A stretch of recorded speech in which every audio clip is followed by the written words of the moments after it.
Hey friends, welcome to another Chai and Coaching. I'm Rob. Today we're going to be talking about how to prepare well for career expos, job fairs, and how you can maximize those to your benefit.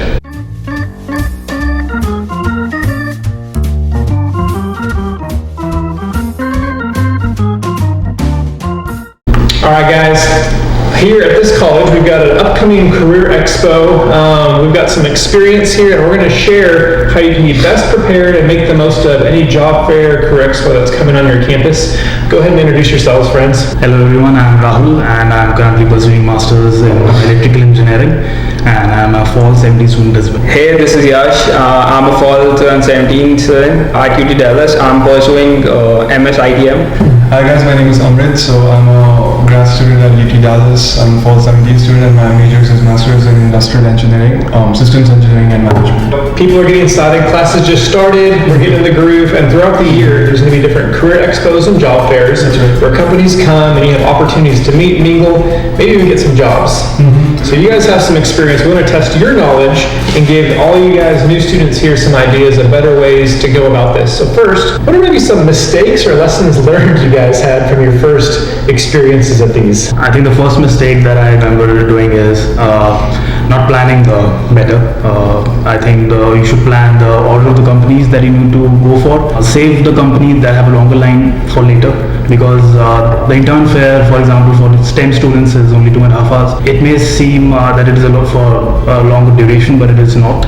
Once you stand in line, so you can plan for companies accordingly, and so that way you will be able to cover more companies. We do have this app which is called Career Fair Plus, I guess, that could be added in this video on the links. It's most advisable to download that because that basically gives you the name of the company and the stall number that's assigned to that particular company, so it makes you scrambling through the lot and identifying or zeroing in on that particular company very easy as compared to when you just arrive and you're just coming to terms with the huge number of people out there. So having that app and sort of knowing where you want to go before entering the gates is a huge bonus. So yeah, that's one thing which I'd recommend anyone who's seeing this video and who's going to the next career fair. To add into that, I would say you better be on time, because I was late to the career fair, and to just enter in the career fair there was a huge line. So like there was a 1 hour line, so you better be on time. Especially with UTD, lots of international students, you know, it's better to even get there early, right?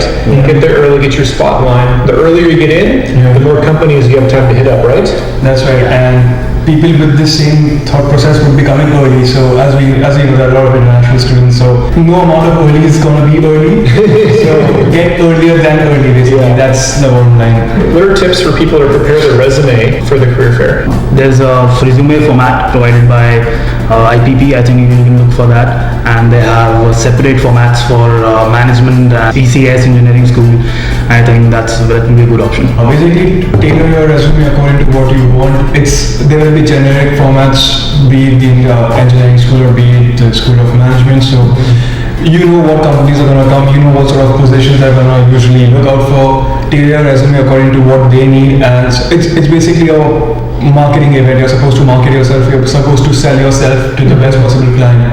So for that you need a strong resume which sort of fits the bill and is shooting bullet points right about what they need. You need to make sure is that what they are missing, you can sort of fulfill their requirements. So it's just how good you sell yourself to the potential company. So it's just a script for that. So just make sure your resume is one page and it's short, concise and to the point, and don't make it a long one, and don't add projects or some coursework which wasn't relevant to the job you're applying for. So that's one pro tip from us. That's good. Yeah, I feel like I've learned that most of the students' resumes look the same since they use the same formats. So try and be creative and do something that's going to make your resume stand out. The recruiter gets a big stack of thousands of resumes that look the same. You don't have a chance. So your resume is one way to stand out and think outside the box to make that special connection. Now let's talk about dressing. How should people dress and what should they wear going to a job fair? As mentioned in the handshake portal, I think a lot of information has been provided there. Yeah, you should dress as if you are going for an interview. I think that would be a nice thing to do. Yep, dress as Rob rightly pointed out, dress to impress and dress for that particular job that you want, not the type of job that you have right now. So those two key points are like words to live by whenever you're entering, be it a networking event or be it a job or career fair, intern fair, whatever formal fair that be formally dressed, have a firm handshake, because first impressions matter most, especially in a country like America where what do you look and how do you present yourself sells more importantly than what's on your resume. So yeah, making that first impression is very, very, very vital. So what should that handshake look like or feel like with an American? It is supposed to be firm, and if I could just demonstrate, it's supposed to be this. It's like more of you coming like sort of this way rather than having a wobbly handshake, which sort of makes you more submissive. So yeah, you need strong, couple up and downs. Yeah, that's not too long. Yeah, firm. Yeah. And a clean handshake, because I've seen people sort of like messing it up and sort of doing those weird ones. Just keep it a normal, Practice. standardized universal handshake with a firm grip. That's about it. Yeah, in America, they're gonna make their first impression on you in the first couple seconds on how you look, how you shake hands, and even if you smile. Those first seconds, what you're wearing, your handshake and your smile, they're gonna tell if you're nervous or not. They're gonna either write you off or gonna consider you. So those first few seconds of presentation are crucial. Yeah, true. Let's talk about questions. So some people, you only get like 30 seconds to 2 minutes to talk with these recruiters. That's right. We don't want to waste that time. You waited 2 hours to talk 2 minutes.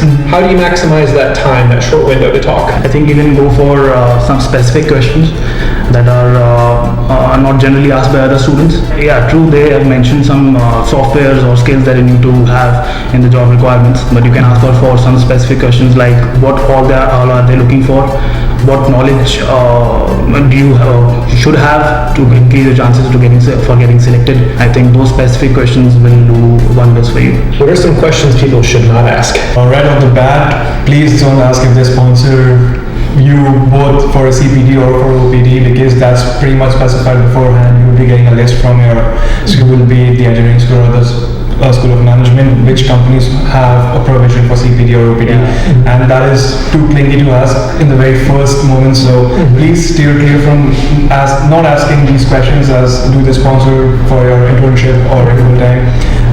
And the other questions which I think one shouldn't ask is where are you at, what does this company do, because these are some prereqs which students are supposed to know beforehand and they're supposed to be pretty good at it. So these two questions are the ones which one shouldn't ask, no matter what he's applying for, he or she's applying for wherever in this world. Basically anything that you can quickly Google or find on Wikipedia, don't ask those questions. Exactly. Do that research, know it, and then ask deeper, better, specific questions. That's right. I think that the one goal at a career fair or job expo is what can you do to stand out? In the way you dress, in the way you talk, and what you point out in your resume. So ask questions that are going to be different. And it's not about what you know. They don't care about your resume. You guys are all smart. It's about who you know. They want to make a relationship connection with you. So what can you do to make a relational connection with that recruiter in 1 or 2 minutes? And so it's asking questions about them, their life, their work, their background. Don't talk about yourself. Get to know them, and then those connections is actually what's going to matter. That's what's going to make them remember you and be willing to follow up with you. So what are maybe some good questions you could ask a recruiter who's from a different country, different culture than you, to get to know them better? My go-to question would be like, how would their day at work be? Like, what do they do? How do they start their work? What sort of projects they usually get involved in? Like, how many meetings are they sort of assigned to?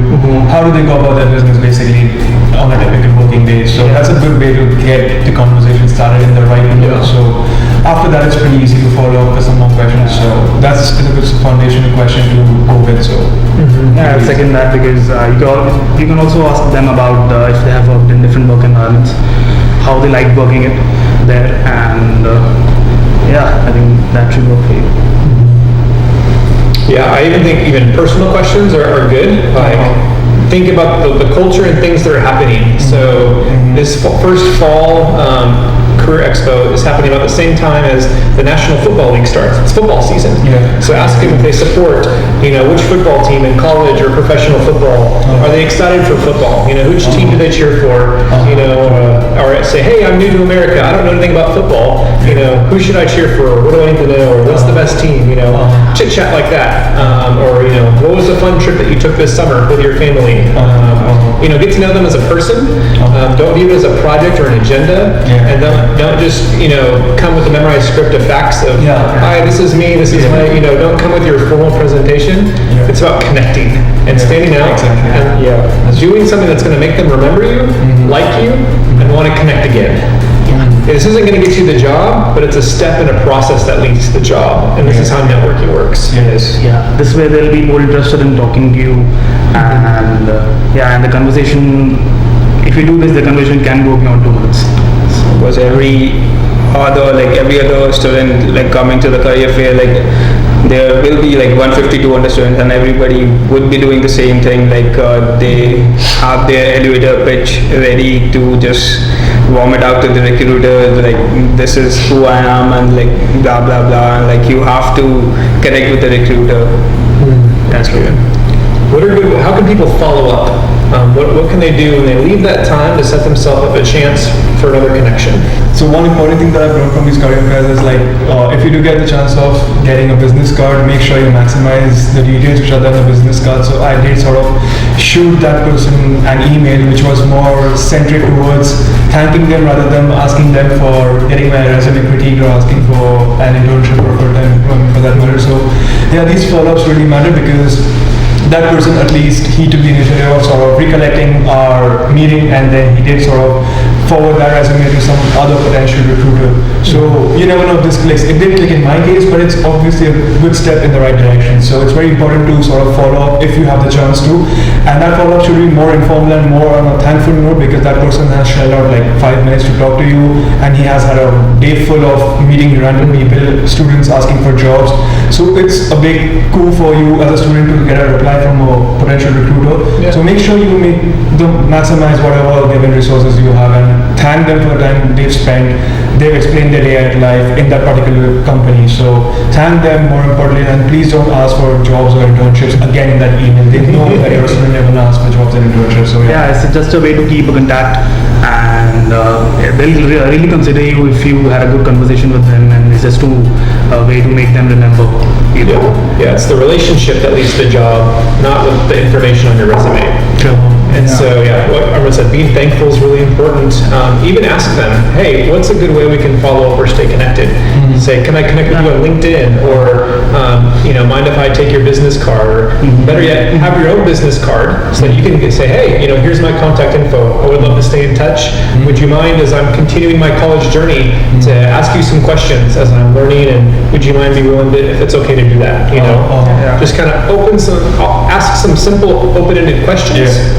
See what they're willing to do, and even though the lines are long, people come with really low expectations. Students have either gotten calls back, have gotten referrals, or gotten jobs from the career fair. So it does happen. Share some of those examples. Some of my friends did get calls back, and they got those calls because they followed up, and they were not that desperate for getting a job, and they communicated the right way, and they got calls back. So I think it's a good opportunity for you all. So one key thing which we did realize after our very first career expo is to lower your expectations. You're not gonna land up with a job unless like you're supremely talented or something like that. So these are more like dry runs to your ultimate interviews which you're gonna have, which are 1v1 phone call interviews or personal interviews.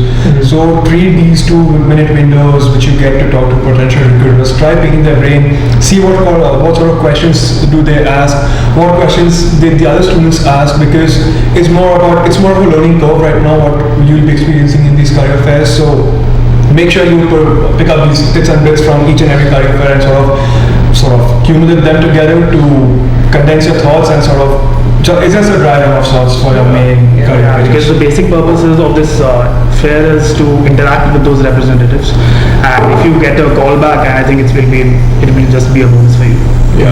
So think of this as practice. You're practicing preparing your resume, how to dress, how to communicate with someone from a different culture, someone who's in a recruiting position. And the more you get to practice, then in the spring when it's game time, when you're really serious about getting jobs, all that practice is going to pay off because you're going to feel comfortable, you're going to know what to do, and you're not having to figure it out for the first time. You guys have covered so much really good stuff. Any final tips or thoughts for people to prepare well and maximize at a career fair or job expo? I would just like to sign off by saying is enjoy your time out there as a career expo. Go there more just for the purpose of learning and knowing and interacting with people rather than having some agenda of landing up with an internship or a full-time employment. So everything you're doing right now is a learning curve. You will eventually land up with an internship of sorts. So just go there for the purpose of learning and getting to know people and getting to establish contacts more than anything else. So that's about it from me. Yeah, I'll say that just read the information given on Handshake. There's a lot of good information available there, and you can also read about the company info there and what sort of area they're operating in and what sort of jobs they are providing. That would be a good thing to do. Yeah, it's better to research about the companies, like which all companies are giving the F1 sponsorship, and like you should research before going to the career fair, like which all company you should focus more on, and then go to all those companies rather than being blindly standing over there and knowing nothing about the company and like what all they are offering. So it's better to research beforehand. Awesome, guys. That was great advice. Thanks so much for joining Shine Coaching. Again, we really care about helping international students be successful here in America. If you follow these tips, it's going to point you guys in the right direction. Be sure to subscribe, like, comment, share, continue the conversation, and yeah, help other students out. Comment below ideas or tips that you have, and let's learn from each other, and let's see what can happen at this career fair. And yeah, share your experience and what happened. If you get a job or learn something, let's share that with one another. Thanks so much, guys. See you next time. Best of luck.